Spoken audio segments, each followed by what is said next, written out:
अल्हम्दुलिल्लाहि रब्बिल आलमीन वस्सलातु वस्सलामु अला रसूलिल करीम सय्यदिल मुरसलीन शफील मुज़निबीन रहमतुल आलमीन अल्लाहुम्मा सल्लि अला सय्यिदिना मौलाना मुहम्मदिन व अला आलि मुहम्मदिन बारिक वसल्लिम। हज़रात मोहतरम सदर इजलास हज़रत मौलाना क़ारी सिद्दीक़ हुसैन साहब, जिनकी विसातत से मैं समझता हूँ कि मेरा एक जो ताल्लुक़ है उनसे 60 साल मुकम्मल होने को है। मौलाना हमारे उस्ताद क़ारी हबीब उमर अलकाफ़ साहब 70 से पहले मक्का मस्जिद में हैदराबाद के चुनिंदा क़ुरा के खैरत के प्रोग्राम मुनक़्क़द करते थे। वैसा जलसा हैदराबाद में नहीं हुआ। पहली मर्तबा शायद 65 या 66 में एक क़ारी की खैरत पे पूरा मजमुआ झूम रहा था।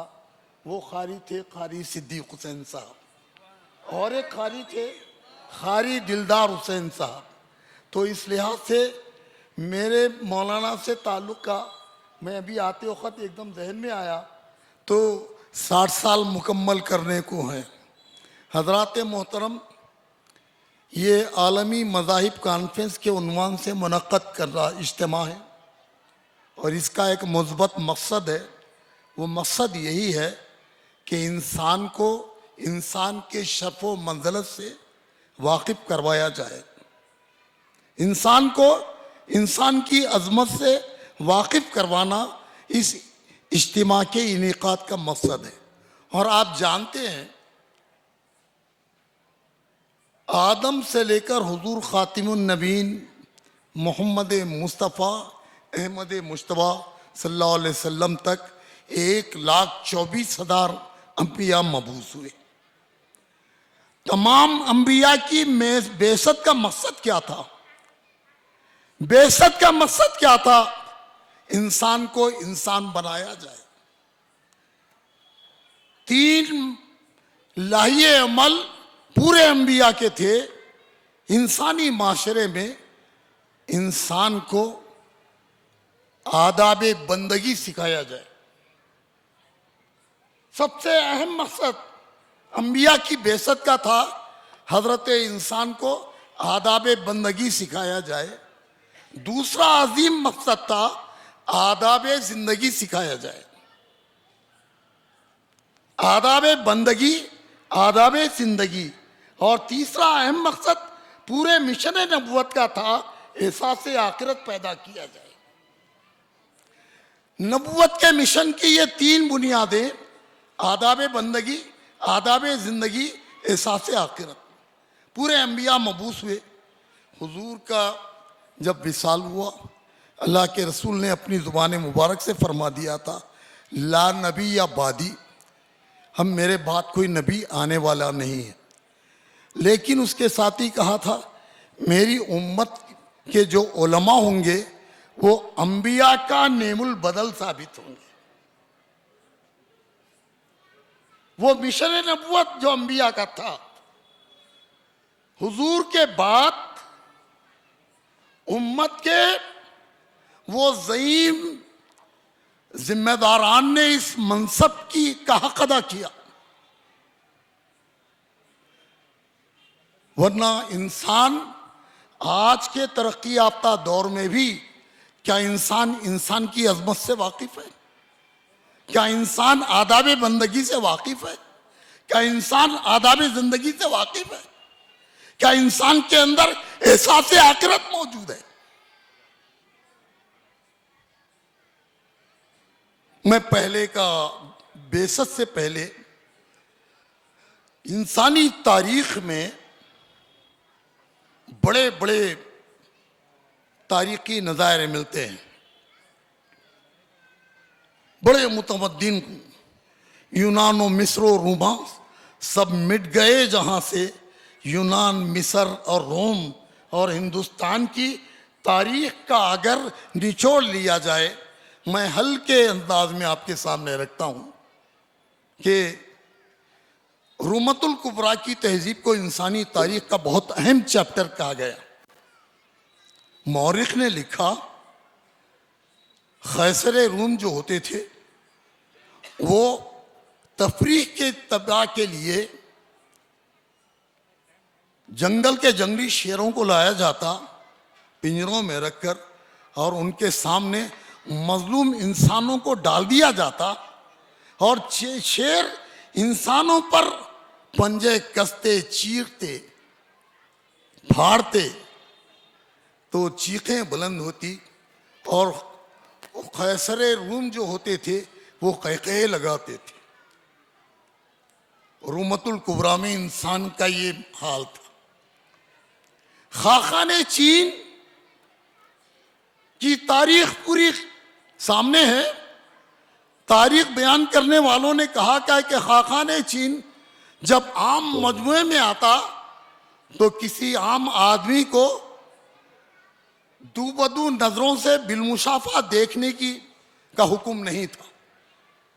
सारे इंसान जो होते थे खाकान के आने के बाद सजदे में गिर जाते थे, औंधे गिर जाते थे। खाकान को नजर से देखने का किसी को समझिए वो नहीं था, कोई मजाज नहीं थी। ये चीन का तारीख का बहुत अहम बाब है, उसका निचोड़ है। और ईरान, कसरा ईरान के दौर में क्या था, बड़े बड़े आतिशकदे थे। हजरत इंसान की अपनी अजमत को देखती आग के सामने अकीदत के साथ अपने आप को रुस्वा और जलील कर रहा था।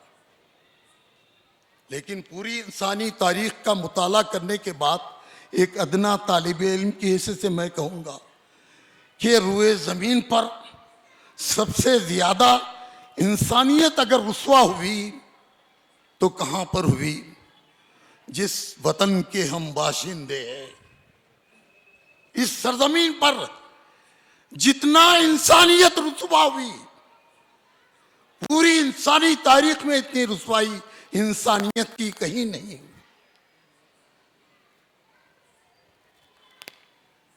आज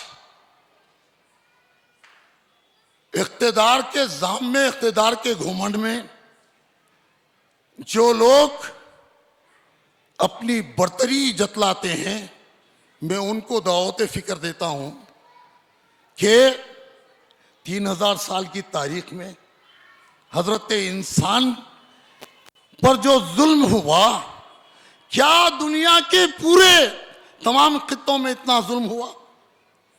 इंसान कुएं पर, तालाब पर बैल, भैंस, कुत्ता, सुअर आके पानी पी सकता था, लेकिन इंसान पानी नहीं पी सकता था। इस सरजमीन पर इंसान, अक्सरियत इस मुल्क में तन भर कपड़ा नहीं पहनती थी, औरतों को भी बरहना फिराया जाता था, जानवरों से बदतर इंसान था। और इंसानियत की रुसवाई जो थी, उस रुसवाई के आलम में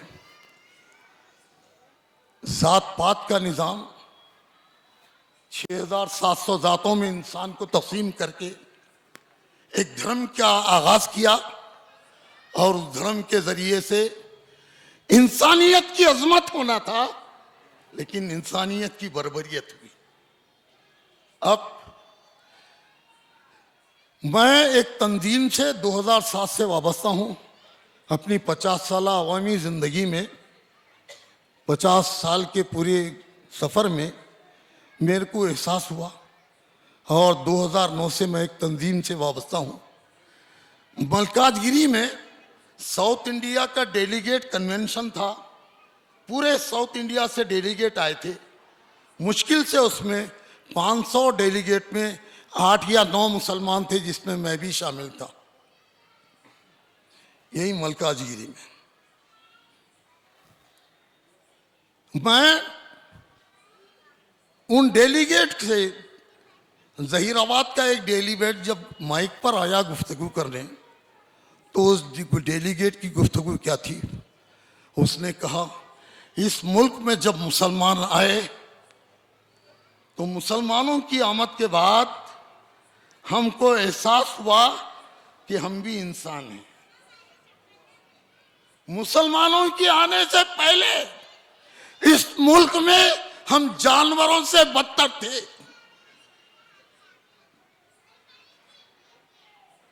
जनार्दन, मैं एकदम आंख खड़े कर कर कान खड़े कर कर जनार्दन की गुफ्तगू सुना। उसने फिर एक वाकया बयान किया कि मुसलमानों के जो सूफिया थे, ख्वाजा अजमेरी रहमतुल्लाह अलैह का जिक्र करते हुए कहा कि वो सूफिया जो आए थे अपनी खानकाह में लंगर खाना चलाते थे और लंगर खाने में भूखों को खाना और मरीजों को दवा दी जाती थी। ख्वाजा अजमेरी के लंगर से खुद ख्वाजा अजमेरी लंगर तकसीम फरमा रहे थे कि सामने से एक आदमी लगते कदमों से डरते सहमते गुजर रहा था। ख्वाजा अजमेरी उस आदमी को देखने के बाद अपने एक मुरीद को बुलाकर कहा, जाओ उस आदमी को बुला के लाओ। तो जब इनके मुरीद बुलाने गए तो डर के वो भागने लग गया। वो लागर था, ये सेहतमंद थे। कुछ दूर जाने के बाद जब उसको पकड़ लिए तो पैरों पे गिर के ज़ारो खतार रोते हुए बोला, मैं 2 दिन का भूखा हूँ, रास्ते पे कोई चीज़ पड़ी भी है तो उठाकर खा लूँगा, इसलिए मैं निकल गया, मुझे मत मारो आप अब आइंदा मैं आपके सामने नहीं आता। बिलखकर रोते हुए आदमी कह रहा था। और उस आदमी ने जब ख्वाजा अजमेरी के मुरीद ने कहा, हम मारेंगे नहीं, हमारे पीरो मुर्शद बुला रहे हैं, वो आदमी को लेकर जब पहुंचे, ख्वाजा अजमेरी के पैरों पे भी गिरकर, ये कोई वाइस की जबान से नहीं सुना मैं ये वाकया, कोई दीनी जलसे में नहीं सुना है वाकया। तो ख्वाजा अजमेरी के भी पैरों पे गिर के ज़ारो खतार रोते हुए बोला, मैं 2 दिन का भूखा हूं, अब आइंदा नहीं आऊंगा आपके सामने, मेरे को सजा मत दो। ख्वाजा अजमेरी उठा के बोले, पहले तुम मुंह हाथ धो लो। बोले मुंह हाथ धो लिए, मसलक से खाना मंगाया एक थाली में। हजरत ख्वाजा अजमेरी खुद उस आदमी के साथ बैठकर खाए और वो आदमी जात का नवाखाली था, मेहतर समाज का आदमी था। जनार्दन ने बयान किया, जब वो भूखा बनकर गया था खानका में, उसके बाद जब निकला तो उसकी कैफियत अलग थी, उसका अंदाज अलग था, उसका वो इंसान अपने शर्फो मंजिलत से वाकिफ हो गया था। उससे पहले क्या था, जानवर से बदतर था। ये अल्लाह वालों का कारनामा है और ये सिलसिला चला इस मुल्क में। मैं तारीख के तालिबे इल्म के से कहूँगा, ये सिलसिला चला। मेरे आका ने जो कहा था, मेरी उम्मत के उलमा बनी इसराइल के अंबिया के मिसल दावत का काम अंजाम देंगे। हज़रत ख्वाजा अजमेरी से लेकर हज़रत ख्वाजा गेसूर दराज तक एक तारीख है और इस मुल्क के मजलूम इस्लाम के रुखे रोशन से और मेरे आका की बेसत नबूवत का जो प्याम था उससे मुतासिर होकर इस मुल्क में इंसानियत के शफ़ो मंजिलत से वाकिफ़ हुए। और आप जानते हैं ये सिलसिला रुका, हज़रत सिद्दीक़ दीनदार रहमतुल्लाह अलैह उसी जंजीर की कड़ी है, उसी जंजीर की कड़ी है। इंसान को उसकी अजमत से, उसके शर्फ़ मंजिलत से वाकिफ करवाना ये अंबिया का भी मिशन था, ये औलिया अल्लाह का भी मिशन था। ये मिशन हर मुसलमान का होना चाहिए। और आप जानते हैं आज की जो सूरत हाल है मुल्क में, यकीनन एक इस्तिराबी दौर से ये मुल्क गुजर रहा है। जहां तक मुसलमानों की तारीख है, तारीख के नशेब व फराज हैं, आप ज़वाल उम्मत के उन्वान से भी तारीख लिखी गई है, उसका मुताला करेंगे तो ये 1400 साल का जो उम्मत का सफ़र है उसके नशे व फराज आपके सामने आएंगे। ऐसे हजारों मक्तल सजे मुसलमानों के, हर मक्तल सजाने वाला ये कह रहा था कि मैं इस्लाम को ख़त्म कर कर रहूँगा। ज़वाल स्पेन, सुकूत बगदाद, ये दो बड़े मक्तल थे तारीख में, लेकिन हालिया अरसे में हमारे पड़ोसी मुल्क से तारीख़ ज़वाल उम्मत एक और निकली, उसमें एक बाप का इजाफा कर दिया। मैं 1917 का जो कम्युनिस्ट इनकलाब था, उस इनकलाब में मुसलमानों का जो कत्ले आम हुआ, 1,30,00,000 मुसलमानों का कत्ल हुआ।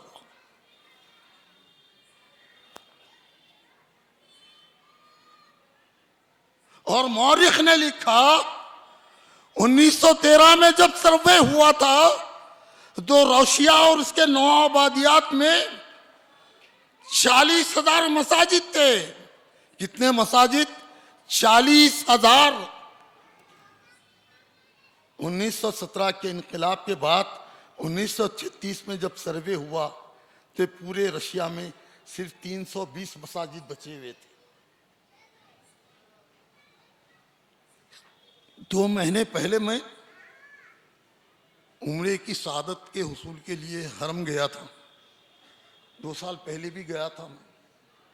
तो आप हजरात भी अगर कोई हरम जा रहे हैं तो ये नज़ारा देख लीजिए। क्या पूरे कित्ते अर्ज में सबसे ज्यादा तादाद में इस वक्त जो लोग आ रहे हैं, वहां की हुकूमत ने मर्दों पर मुताफ में आने पर उसी सूरत में आ सकते हैं जब आप एहराम बांधे हुए हो। बगैर एहराम बांधे हुए आप मुताफ में नहीं जा सकते, सहने हरम में नहीं जा सकते। ये किस लिए? रशिया के वो तमाम ममालिक के 18 साल से लेकर मैं समझता हूं कि ज्यादा नहीं 40 साल की उम्र तक जो ज़ायरीन आ रहे हैं, लाखों की तादाद में। क्या इस्लाम खत्म हो गया? पूरी दुनिया से ज्यादा वहां के ज़ायरीन हरम में नजर आ रहे हैं। मिट नहीं सकता कभी मर्द मुसलमान के, और इस उम्मत को कोई मिटा नहीं सकता।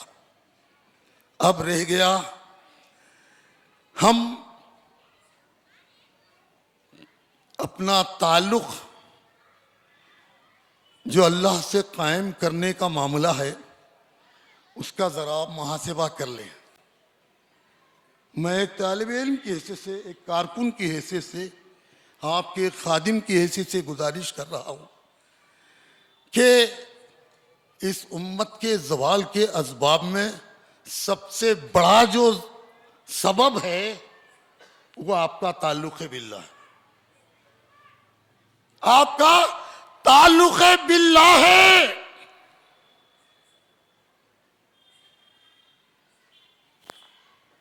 गुंजान आबादियों के मस्जिदों में चले जाइए, सुबह फजर के वक्त मुसल्लियों के तादाद को शुमार कर लीजिए। मैं खुद जो आबादी में रहता हूं, मुसलसल फजर की जमात में 3-4 से 5-6 बस, फिर जोहर और असर में 2 सफ़े 3 सफ़े। मेरे आका का इरशाद है, इशा और फजर की नमाज में अगर कोई तसाहुल करता है तो उसके ईमान में निफाक। बड़े तकलीफ से मैं बात कह रहा हूं। एक मस्जिद में मैं मुसलसल मुसल्ली हूं। एक मुकर्रर करदा इमाम को मैंने 3 साल में 30 दिन भी फजर में नहीं देखा।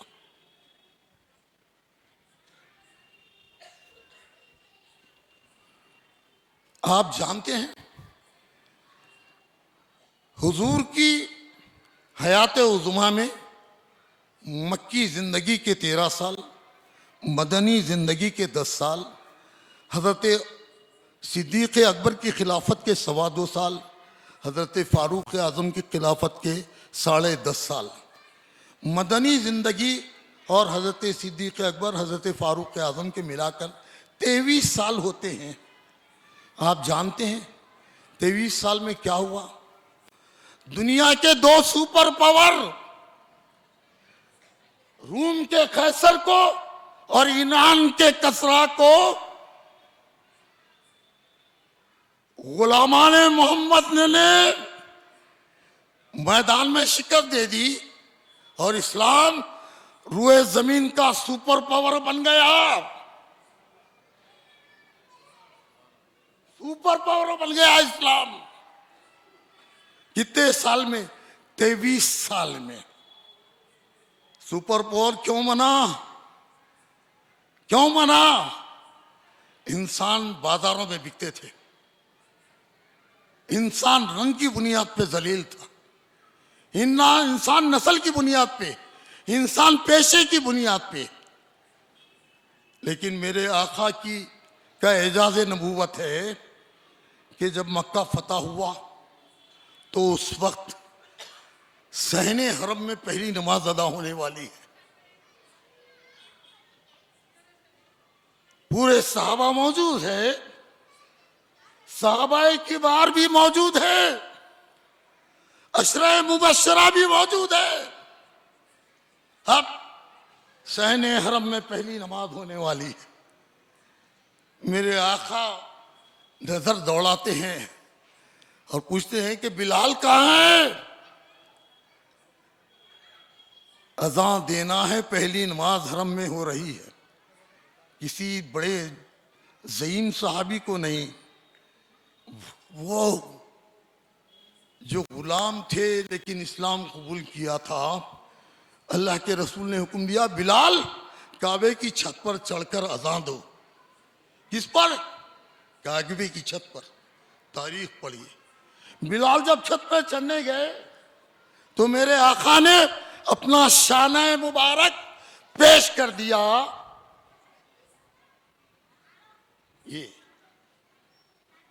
एक मर्तबा हजरत उमर हुजूर की मजलिस में आए, अल्लाह के रसूल ने अपना रुखे अनवर फेर लिया। हजरत उमर साहबा से पूछे, क्या बात है? अल्लाह के रसूल मुझसे इस कदर नाराज क्यों हैं कि मुझसे मुंह फेर लिया? तो उस वक्त साहबा ने कहा, अभी बिलाल आए थे। तो हजरत उमर मदीने की गलियों में बिलाल को तलाश करते हुए निकल गए और एक रास्ते पे बिलाल से मुलाकात हो गई। तो हजरत उमर ने ज़मीन पर अपना चेहरा रख दिया और बिलाल की अड़िपी अपने गाल पर रख कर कहा कि बिलाल मुझे माफ़ कर दो। उसके बाद हजरत बिलाल को लाए। अल्लाह के रसूल मुस्कुराते हुए हजरत उमर से भी मिले। ये 2 वाक़यात के बाद मैं तवील उसमें नहीं जाऊंगा, लेकिन इस मुल्क में जो आबादी का 90% हिस्सा है वो शूदर, अति शूदर और कबायली तबक़ात पर मुश्तमिल है। इनका तवील सफर है, 3000 साल से मजलूम थे। इनका पहला रिफॉर्मर महाराष्ट्र के एक ज्योतिबा फुले है, महात्मा फुले जिसको कहते हैं। आप जानते हैं, एक फुलारे के बेटे थे। ज्योतिबा फुले के बाप बहमनी डायनेस्टी में फुलारे को एक जागीर दी गई थी। अछूत होने के बावजूद आम लोगों से ज्यादा दौलतमंद थी और उनके बाप गोविंदराव के पास आलाजात के लोग खुद मुलाजिमत करते थे, इतनी दौलत थी। अंग्रेज़ों ने अपने दौर में ब्रिटिश इसका स्कैच मिशन स्कूल कायम किया तो उस दौर के बच्चों को उसमें शरीक करे। गोविंदराव ने भी इरादा किया कि ज्योतिबा को ब्रिटिश स्कूल में शरीक कर देंगे। तो आबादी के पूरे लोग आ गए, तू शूदर है, तू तू अछूत है, धर्म का पालन कर, तुमको पढ़ने का हक नहीं है। सारे लोगों के कहने पर गोविंदराव अपने बेटे को स्कूल में शरीक नहीं करवाए।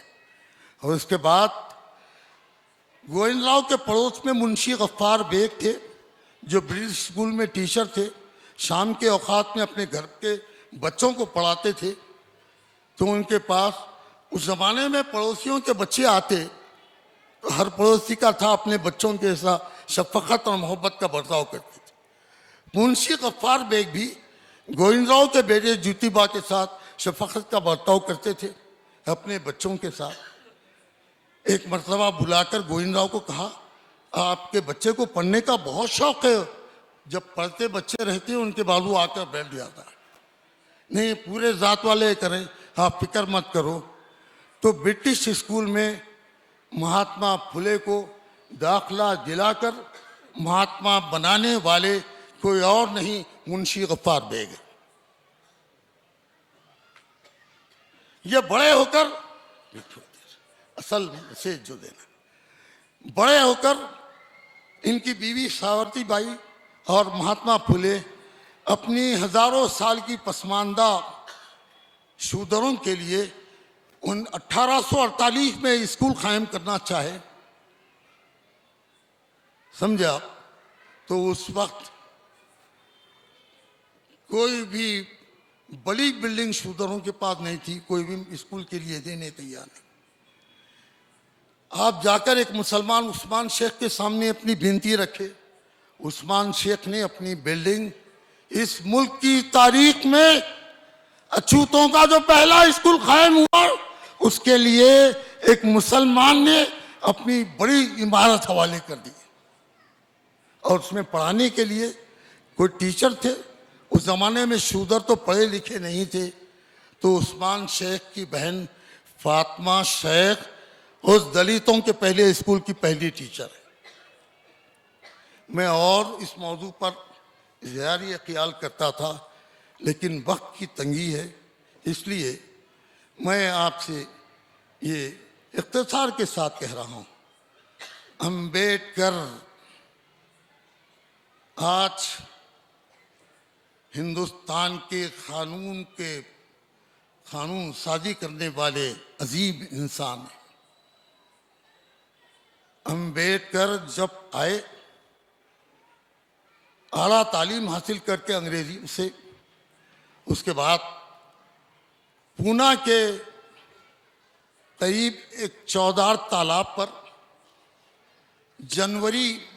मार्च 1927 में कुछ लोगों को अपने लेकर, मैं भी इंसान हूँ, तालीम पानी पीने के लिए तालाब पर जाऊंगा।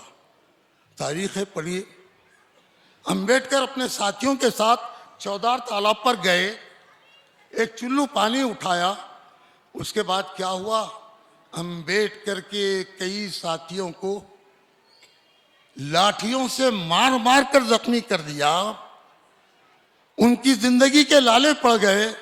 उस वक्त मुसलमानों ने अपने दरवाजे खोले और जख्मियों की मरहम पट्टी की और इमदाद की। उसके बाद 5 दिसंबर 1927 को फिर ऐलान किया, पूरे मुल्क से मैं लाऊंगा। हजारों की तादाद में लोकर लाए। 14 तालाब पर अम्बेडकर पूरे मुल्क के दलितों का एक इज्तिमा, एक कॉन्फ्रेंस कर रहे थे। लेकिन उस वक्त जो मसला था, हजारों लोगों के बैठने के लिए 14 तालाब के किनारे पूरे जमीनात या तो आला जात वालों के थे या मुसलमानों के थे। तो इतने लोग जा ही नहीं सकते। आला जात वालों ने हुकूमत को दिया, हम इजाज़त नहीं देते। तो उस वक्त तारीख है, फतेह खान देशमुख नाम का एक आदमी अम्बेडकर साहब को समझिए, वो 5 दिसंबर 1927 को हजारों लोगों को 14 तालाब के किनारे जमा करने का, आज भी वो जमीन वीरभूमि के नाम से मौजूद। अम्बेडकर को पहली मर्तबा 1946 में जब अम्बेडकर दस्तूर साज इस्माइली में पहुंचे, तो उस वक्त इलेक्शन लड़ने का अंग्रेजों ने इलेक्शन मुनक्किद किया। तो सरदार वल्लभ भाई पटेल और सावरकर ने ऐलान कर दिया कि अंबेडकर के लिए इलेक्शन में दरवाजे नहीं, खिड़कियां भी बंद है, बॉम्बे से इलेक्शन नहीं लड़ सकते। तो तारीख है, पंडित जोगेंद्र नाथ जो बंगाल के थे, हुसैन शहीद सोहरवर्दी जो मुस्लिम लीग के लीडर थे बंगाल के, उनसे बात कर कर अंबेडकर को ढाके से इलेक्शन लड़ाया और अंबेडकर ढाके से इलेक्शन जीते, मुसलमानों के वोटों से वजीर कानून बने। ये तारीख है। मैं मुख्तसर लफ्जों में कहूँगा, जमाना बड़े शौक से सुन रहा था, हम ही सो गए दास्तां कहते कहते। शुक्रिया, खुदा पे शब खैर।